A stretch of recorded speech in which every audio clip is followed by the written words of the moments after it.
আজকে আর রান্না করতে হয়নি তাকে। রজত খাবার অর্ডার করেছিল।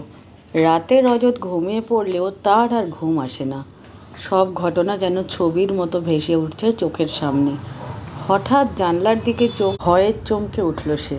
সেখানে আবছা এক পুরুষের অবয়ব। স্পষ্ট না চিনলেও দেখতে তার অসুবিধে হলো না। এ তো তার বড় চেনা। ভয়ে গলা শুকিয়ে এলো তার। রজতকে আঁকড়ে ধরে তার বুকে মুখ লুকায় সে।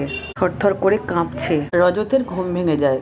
কি হয়েছে অরুণিমা, এরকম কাঁপছো কেন? ও কিছু উত্তর দিতে পারল না, শুধু কাঁদতে লাগলো।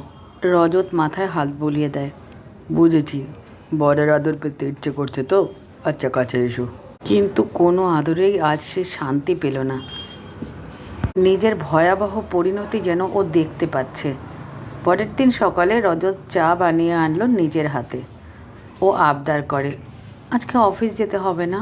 তাই বললে হয়? বাড়ি কিনে ছুটি নিলাম, আবার সেদিনও তোমার জন্য ছুটি নিলাম। এবার তো আমার আর চাকরিটাই থাকবে না ম্যাডাম।